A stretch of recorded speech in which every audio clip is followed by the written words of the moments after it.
Hey Captains, thanks for watching us Scuttlebutt. I have a few things to discuss with you today. I've got news from Wargaming, I've got updates to ships, and I have future collaborations, along with a very special announcement, so stay tuned to the end.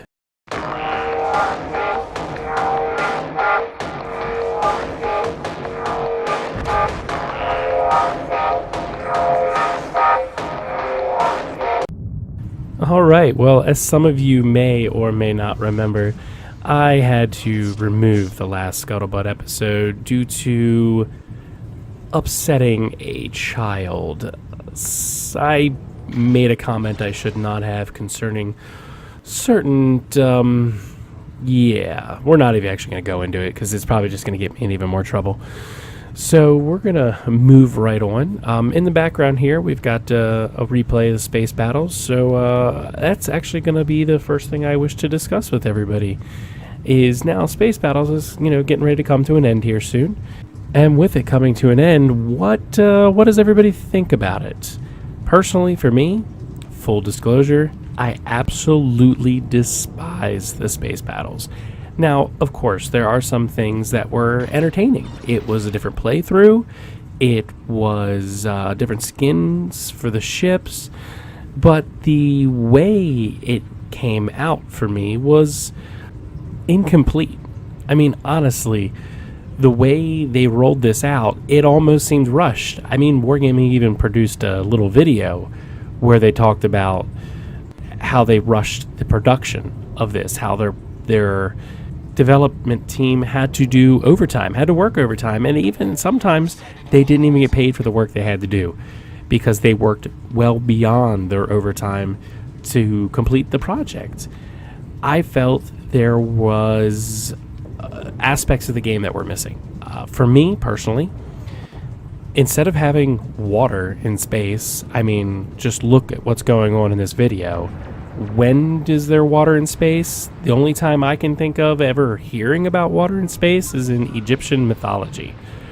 But we have it in warships.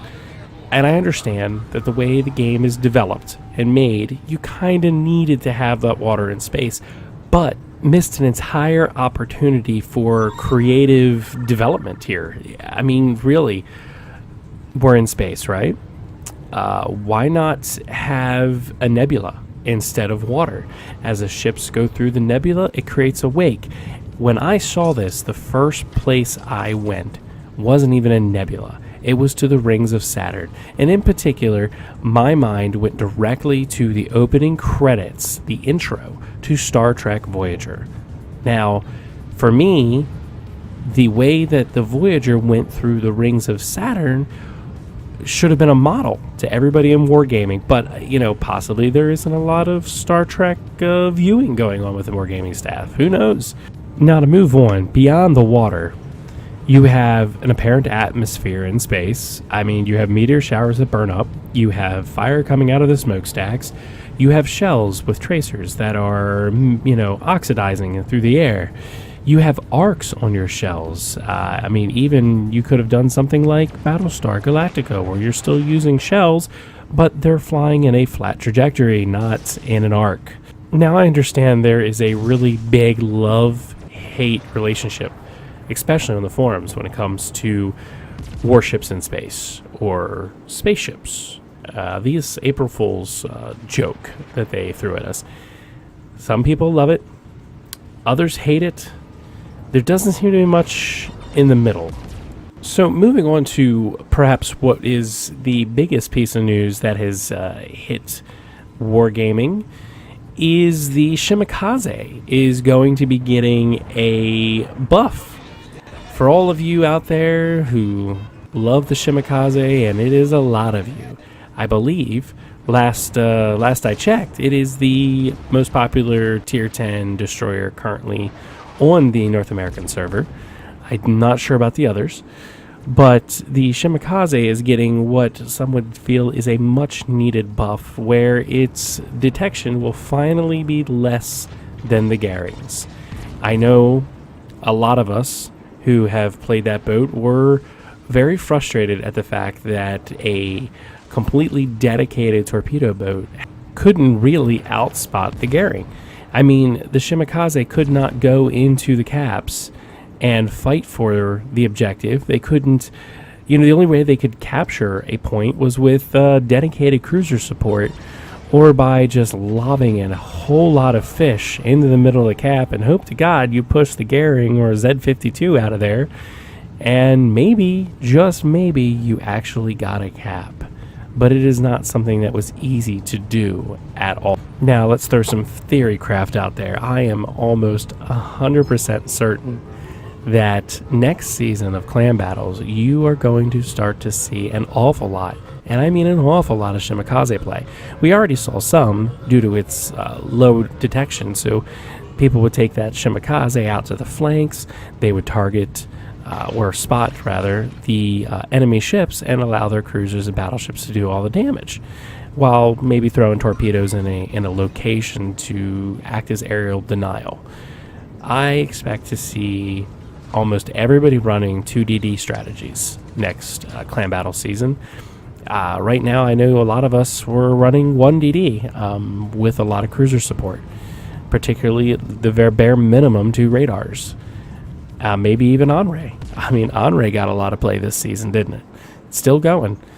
But the Shimikaze and the 2DD strat is really going to have a comeback, which is really what dominated the first season of clan battles, was everybody running primarily 2 destroyers in a clan battle setting and really fighting over those caps, trying to jump in there quick, get a kill on a destroyer that was contesting a cap, and then moving on. I really do feel that we're going to be seeing 2DD strats next season. So here's hoping that cruisers get to destroy more of those pesky destroyers. I will admit, though, that it is a little concerning that we're probably going to be eating a lot more torpedoes, and now that it's going to be a lot harder for us to detect those destroyers. And there's a rumor mill going around right now. Now, I'm not one to big on rumors, but there's apparently a rumor about Tier 7 clan battles next season. I really just don't see that happening. I think Wargaming has already put out information that clan battles is going to be primarily a Tier 9 or 10 thing, and the rank battles are going to be for those tiers that are below that. But, hey, I could be wrong. What do you guys think? Let me know down in the comments section. I'd love to hear your ideas on everything we've discussed concerning the clan battles and your opinions on this last round of April Fools. Personally, for me, please, Wargaming, next season, you've already shown a pattern of doing one joke, leaving it alone, and bringing it back up a little bit later. Can we please have the rubber duckies in the bathtub back? I mean, that was the most enjoyable, relaxing, and entertaining gameplay I have had in a long time. And honestly, we all still talk about the rubber duckies in the bathtub. The bathtub tugboats, the battles of the bathtub boats. I mean, that was a lot of fun. I'd love to see that come back. Consider it. I bet you if you polled everybody out there in the Warships community, you probably get a very positive vote for the bathtub battles.